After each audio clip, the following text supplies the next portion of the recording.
नमस्कार दोस्तों, आप सभी का स्वागत है हमारे YouTube channel BCS basic physics में। आज की इस वीडियो में हम देखेंगे कक्षा 12 का एक टॉपिक बहुआवेशों के निकाय में संचित विद्युत स्थितिज ऊर्जा। इससे ठीक पहले वाले वीडियो में हमने देखा था दो आवेशों के निकाय में संचित विद्युत स्थितिज ऊर्जा। यदि पहले का वीडियो आपने नहीं देखा है तो एक बार उस वीडियो को देख लीजिए, जिसकी लिंक हमने डिस्क्रिप्शन में दे रखी है। विद्यार्थी, पीछे वाले वीडियो को देखने के बाद में ये जो वीडियो है, ये जो टॉपिक है, वो आपको आसानी से समझ में आ जाएगा। देखिए, हम एक बहुआवेशों का निकाय लेंगे और उसमें n आवेश लेकर चलेंगे। सर्वप्रथम हम क्या करेंगे, 3 या 4 आवेशों का निकाय लेंगे, फिर उसका व्यापक रूप लिख देंगे। तो हम यहां पर 3 आवेशों का निकाय लेंगे, फिर जनरलाइजेशन करके उसका व्यापक रूप लिख देंगे कि n आवेशों के लिए जो विद्युत स्थितिज ऊर्जा है उसका सूत्र फॉर्मूला क्या होगा। तो देखिए, यहां पर हम क्या करेंगे, 3 आवेश लेंगे। सर्वप्रथम पहला आवेश अनंत से लेकर आएंगे निकाय में, दूसरा आवेश अनंत से लेकर आएंगे, तीसरा आवेश लेकर आएंगे और तीनों को अनंत से लाने में जो किया गया कार्य है वो ज्ञात कर लेंगे, टोटल कार्य ज्ञात कर लेंगे और उस कार्य को स्थितिज ऊर्जा के इक्वल पुट कर देंगे। फिर व्यापक रूप में हम n आवेशों के लिए स्थितिज ऊर्जा का फॉर्मूला पुट कर देंगे। तो विद्यार्थियों, स्थितिज ऊर्जा है क्या कि किसी आवेश को हम अनंत से निकाय के किसी बिंदु तक लेकर आएंगे और लाने में जो भी कार्य करना पड़ता है उसको हम स्थितिज ऊर्जा के इक्वल पुट कर देंगे। तो सर्वप्रथम विद्यार्थियों, हम बात करते हैं कि हम आवेश Q1 को अनंत से लेकर आ रहे हैं, तो आवेश Q1 को अनंत से लाने में किया गया कार्य ज्ञात करेंगे।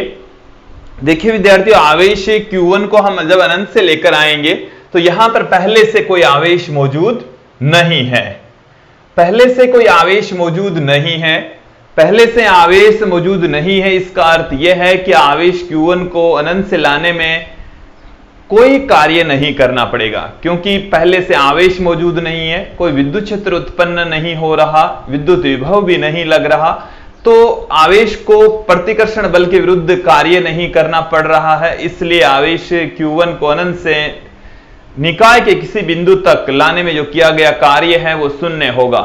हम कंसीडर कर लेते हैं कि आवेश Q1 को निकाय के बिंदु A तक लेकर आ रहे हैं, तो आवेश Q1 को अनंत से लाने में जो किया गया कार्य है वो शून्य होगा। आवेश Q1 को अनंत से निकाय के बिंदु A तक लाने में किया गया कार्य।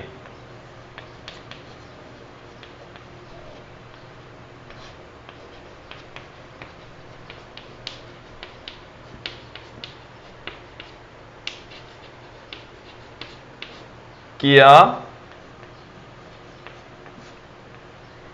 गया कार्य। विद्यार्थियों, कार्य जो है उसको हम यहां पर W1 से लिख रहे हैं। कार्य बराबर होता है आवेश गुणा में विभव। तो बिंदु A पर यहां पर जो विभव है वो शून्य है, इसलिए जो कार्य की वैल्यू है वो शून्य आएगी। कार्य की जो वैल्यू है वो शून्य क्यों आ रही है, एक बार समझ लेंगे। क्योंकि जो बिंदु A है इसके ऊपर विभव शून्य है, तो विभव शून्य है तो W की जो वैल्यू है वो कितनी होगी, W1 आवेश Q1 को लाने में जो किया गया कार्य है वो शून्य होगा। इसको हमने इक्वेशन नंबर 1 दी है। आप लोगों को यहां तक समझ में आ गया होगा। हम आवेश Q1 को निकाय के बिंदु A तक लेकर आए और लाने में जो किया गया कार्य है वो शून्य प्राप्त हुआ है। अब हम एक दूसरा आवेश लेंगे Q2 और आवेश Q2 को अनंत से लेकर आएंगे और अनंत से निकाय के किसी बिंदु B तक लेकर आएंगे। तो देखिए विद्यार्थियों, यहां पर मैं जो बिंदु B है वो इस बिंदु पर कंसीडर कर लेता हूं कि ये बिंदु B है और ये आवेश Q2 को हम अनंत से बिंदु B तक लाए। और देखिए, बिंदु B तथा A के बीच की जो डिस्टेंस है उसको मैं R12 से पुट कर देता हूं। आवेश Q1 तथा Q2 के बीच की जो डिस्टेंस है उसको R12 से मैंने लिखा है। देखिए विद्यार्थियों, हम तीसरा जब आवेश लेंगे तो उसमें जो डिस्टेंस है वो भी लेंगे, इसलिए सभी आवेशों के बीच की जो डिस्टेंस है उनको अलग अलग दिखाने के लिए मैंने ये सबस्क्रिप्ट में 1 और 2 लगाया। 1 और 2 का मतलब है Q1 तथा Q2 के बीच की ये दूरी है। अब बात करेंगे हम आवेश Q2 को अनंत से बिंदु B तक लाने में किया गया कार्य। तो आवेश Q2 को अनंत से हम लेकर आ रहे हैं, अनंत से निकाय के बिंदु B तक, निकाय के बिंदु B तक लाने में किया गया कार्य, किया गया कार्य। और कार्य बराबर विद्यार्थियों क्या होता है, उस आवेश Q2 को अनंत से लाने में जो किया गया कार्य उसको W2 से लिख रहे हैं, और कार्य बराबर होता है Q इंटू V। तो जिस आवेश को हम लेकर आ रहे हैं वो तो है Q2, और जो बिंदु B पर विभव, इंटू में क्या आएगा, बिंदु B पर विभव। देखो Q इंटू V होता है, V वहां पर विभव होता है, तो बिंदु B पर लेकर आ रहे हैं, तो इसका मतलब हो गया बिंदु B पर विभव। और बिंदु B पर जो विभव है वो आवेश Q1 के द्वारा उत्पन्न होगा, तो इंटू में यहां पर आएगा बिंदु B पर विभव, बिंदु B पर विभव। और बिंदु B पर विभव यहां पर कौन उत्पन्न कर रहा है विद्यार्थियों, आवेश Q1 कर रहा है, आवेश Q1 यहां पर उत्पन्न कर रहा है विभव। तो Q2 इंटू आवेश Q1 के कारण से जो बिंदु B1 है उसके ऊपर विभव कितना होगा, मैं यहां पर एक लाइन और बढ़ा देता हूं, यहां पर मैं पुट कर देता हूं विद्यार्थियों, आवेश Q1 के कारण विभव, Q1 के कारण B पर विभव, बिंदु B पर विभव। और कौन से आवेश की वजह से, Q1 के कारण से। तो यहां पर आप देखेंगे W2 equal to Q2 into, अब यहां पर सारे विद्यार्थी ध्यान देंगे। देखिए विद्यार्थियों, बिंदु आवेश के कारण से जो विद्युत विभव का फॉर्मूला होता है वो होता है 1/4πε0 Q अपॉन में स्मॉल r।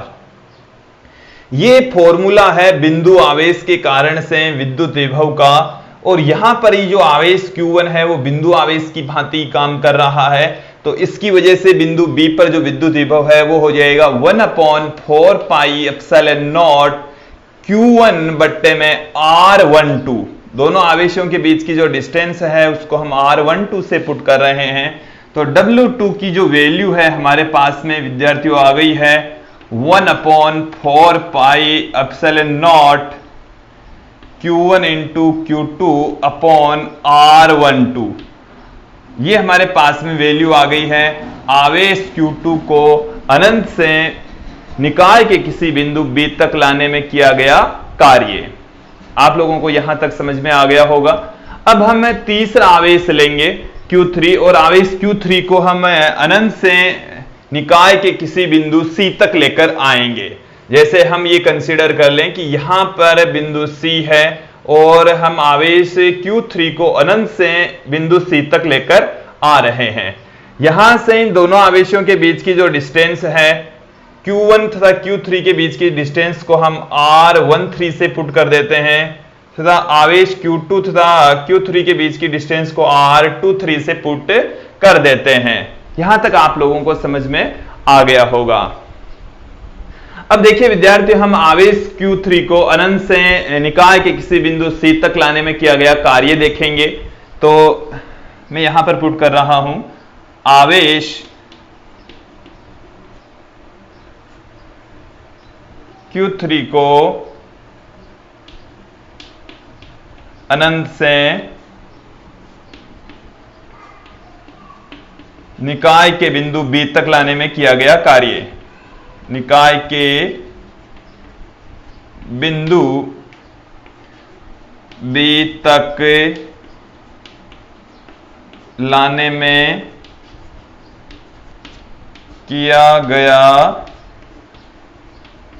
कार्य। और देखिए विद्यार्थी, जो कार्य है उसको हम W3 से पुट करेंगे। अब हम कार्य लेकर चलेंगे कि जो कार्य करना पड़ रहा है वो W3 है। तो W3 इक्वल टू आ जाएगा, आवेश जिसको हम लेकर आ रहे हैं वो तो है Q3, और इनटू में आएगा बिंदु C पर विद्युत विभव, बिंदु C पर विद्युत विभव। तो बिंदु C पर जो विद्युत विभव है वो आवेश Q1 तथा Q2 के द्वारा उत्पन्न होगा। बिंदु C पर विद्युत विभव। देखिए बिंदु C पर जो विद्युत विभव है कौन उत्पन्न कर रहा है? बिंदु C पर विद्युत विभव आवेश Q1 व Q2 उत्पन्न कर रहे हैं, तो Q1 व Q2 के कारण विभव हो गए, Q1 व Q2 के कारण से विभव। देखिए विद्यार्थियों, आवेश Q1 के कारण से बिंदु C3 पर विभव देखेंगे, Q3 तो यहां पर बाहर पड़ा ही है, बिंदु C पर विभव देखेंगे। अब एक बार फिर से इधर ध्यान देंगे, इस आवेश की वजह से इस बिंदु पर विभव, तो 1/4πε0 Q1 अपॉन में R13, क्योंकि इन दोनों के बीच की जो डिस्टेंस है R13 है, तो आवेश Q1 के कारण से जो विद्युत विभव होगा वो 1/4πε0 Q1 अपॉन R13 हो जाएगा। फिर प्लस में Q2 के कारण से, इसके कारण से इस बिंदु पर जो विद्युत विभव है वो 1/4πε0 Q2 अपॉन में R23 हो जाएगा। और ये आ गई है विद्यार्थियों इक्वेशन नंबर 3, समीकरण 3 आ गया है विद्यार्थियों। अब हमारे पास में आ चुका है आवेश Q1, Q2 और Q3 को अनंत से निकाय तक लाने में किया गया कार्य। अब हम ज्ञात कर लेंगे कुल कार्य, फिर उसी कुल कार्य को हम स्थितिज ऊर्जा के इक्वल पुट कर देंगे। तो आवेश Q1, Q2, Q3 को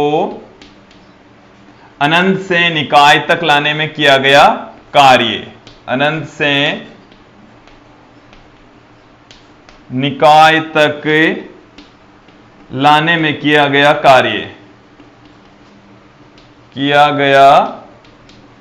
कार्य। और देखिए विद्यार्थियों, जो कुल कार्य है उसको मैं W से पुट कर रहा हूं, जो कि W1, W2 और W3 के योग के बराबर है। हम समीकरण 1, 2 और 3 को उपरोक्त समीकरण में रख रहे हैं, इसमें रख रहे हैं। तो W इज इक्वल टू आपके पास में W1 की वैल्यू है 0, W2 की वैल्यू है आपके पास में ये वाली, ध्यान देंगे अब 1/4πε0 Q1 Q2 अपॉन R12, तो 1/4πε0 Q1 into Q2 upon R12 आ गया। फिर प्लस में W3 की वैल्यू आएगी, W3 की ये वाली वैल्यू है, मैं इसे Q3 को अंदर मल्टीप्लाई करके ही लिख रहा हूं, तो 1/4πε0, ये जब इससे अंदर मल्टीप्लाई होगा तो Q1 into Q3 upon R13, फिर प्लस में जब ये Q3 इससे भी अंदर मल्टीप्लाई होगा तो 1/4πε0 Q2 into Q3 upon R23 आ जाएगा। यहां से जो कॉमन आ रहा है वो हम कॉमन ले लेंगे, और इस ये जो किया गया कार्य है उसी को ये हम स्थितिज ऊर्जा के इक्वल पुट कर देंगे। तो यह किया गया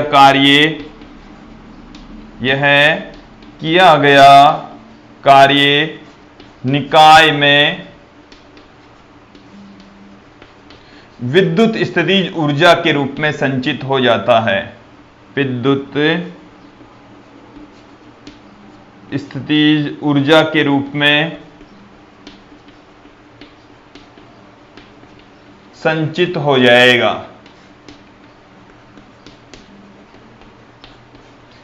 तो देखिए विद्यार्थी, यहां से इस W को हम U के इक्वल पुट करेंगे, तो U के इक्वल पुट करेंगे। अब इन तीनों टर्म्स में से हमारे पास में जो कॉमन आ रहा है वो है 1/4πε0 कॉमन आ गया है।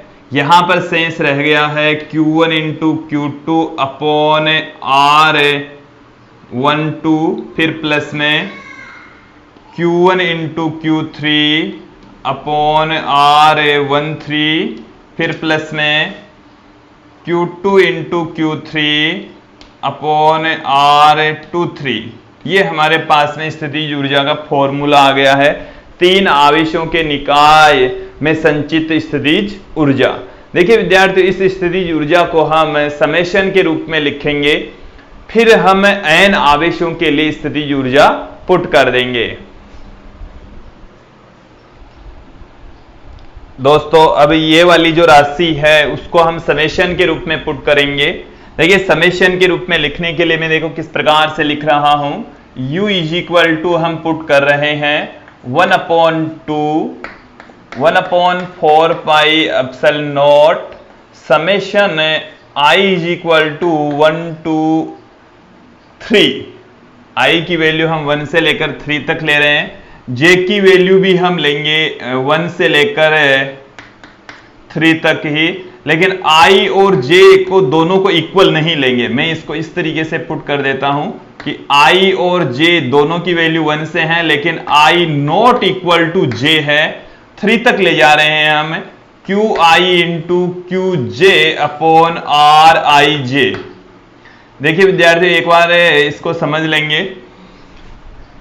इस 1/2 का भी हम उपाय बताएंगे। यहां पर ये 1/2 क्यों आया है, इसमें यहां पर i की जो वैल्यू है वो 1 से लेकर 3 तक है। q1 q2 q3 इस तरीके से आएगी, और इससे j की वैल्यू भी q1 q2 q3 j का मान भी 1 2 3 रखा जाएगा, और यहां पर ये 1 और 2 के रूप में आएंगे। जैसे 1 आ गया तो 1 2 1 3, और जब ये 1 की बजाय 2 आएगा तो ये दोनों आपस में बराबर भी नहीं हो सकते। यहां पर r11 नहीं हो सकता। ये भी हमने कंडीशन लगा रखी है कि इन i और j की वैल्यू 1 से लेकर 3 तक तो है, बट इन दोनों की वैल्यू कभी भी इक्वल नहीं होगी। जब इन दोनों की वैल्यू इक्वल हो जाएगी तो यहां पर q1 दोनों ही ऐसे आएगा, तो ऐसी वाले तो टर्म्स यहां पर है ही नहीं। तो विद्यार्थियों यहां पर i और j की वैल्यू है वो 1 से लेकर 3 तक है, but i not equal to j है। यहां पर 1/2 क्यों आया है वो भी आप समझ लेंगे।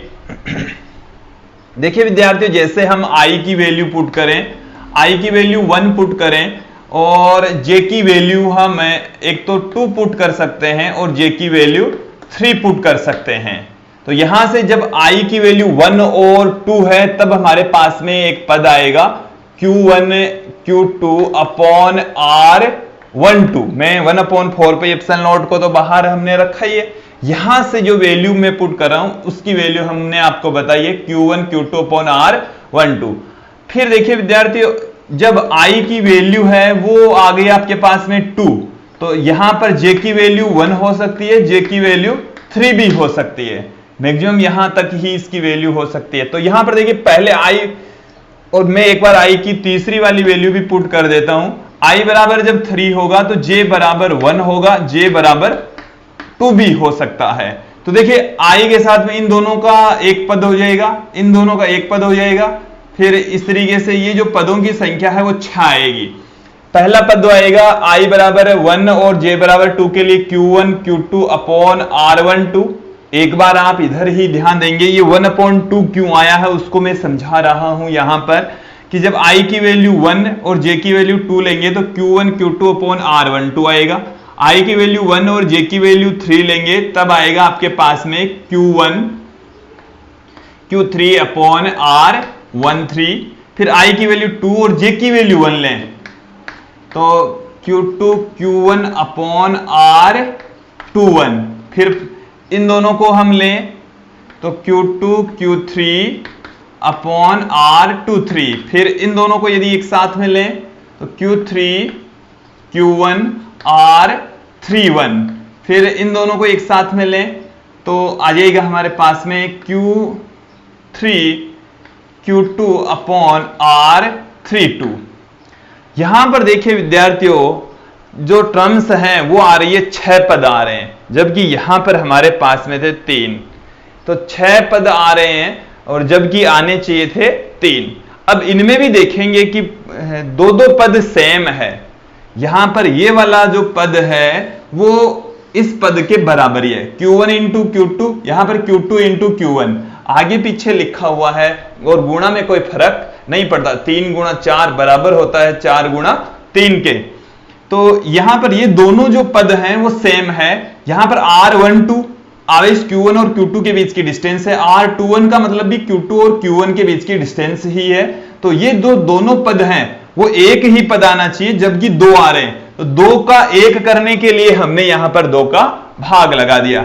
ठीक उसी प्रकार से ही ये वाला पद है और ये वाला पद है वो डबल आ रहे हैं, ये दोनों जो पद हैं वो डबल आ रहे हैं, जबकि पद आने चाहिए एक एक और वही पद आ रहे हैं दो दो। तो एक एक प्राप्त करने के लिए हमने यहां पर 2 का भाग लगा दिया है। तो विद्यार्थियों 3 आवेशों के निकाय में संचित जो स्थितिज ऊर्जा का फॉर्मूला है वो ये आएगा 1/2 1/4 पे epsilon not summation I and J equal to 1 to 3 but I not equal to J QI QJ upon R IJ। व्यापक रूप में हम क्या लिख सकते हैं विद्यार्थियों? व्यापक रूप का मतलब हो गया है n आवेशों के निकाय में। अब हमारे पास में ये कंसीडर कर लें कि जो निकाय है उसमें n आवेश हैं, n आवेश हैं, तो n आवेश हैं तब जो स्थितिज ऊर्जा की वैल्यू आएगी वो हमारे पास में आएगी 1/2 into 1/4 pi epsilon not summation. आप यहां पर ध्यान देंगे I इक्वल टू और J इक्वल टू I और J इक्वल टू 1 से लेकर n तक हो जाएगा। n आवेशों का निकाय है तो यहां पर n तक ले जाएंगे, but I not equal to J QI into QJ upon R IJ। ये हमारे पास में फॉर्मूला आ गया है n आवेशों के निकाय में संचित विद्युत स्थितिज ऊर्जा का। देखिए विद्यार्थियों इनके ऊपर डिपेंड न्यूमेरिकल क्वेश्चन भी आते हैं और ये हमारे पास में आया है बहुआवेशों के निकाय के कारण से विद्युत स्थितिज ऊर्जा का फॉर्मूला सूत्र। 2 आवेशों के निकाय के कारण से विद्युत स्थितिज ऊर्जा का व्यंजक हमने इससे ठीक पहले वाले वीडियो में देखा था, जिसकी लिंक डिस्क्रिप्शन में दे रखी है। हमें उम्मीद है कि ये वीडियो आपको पसंद आया होगा।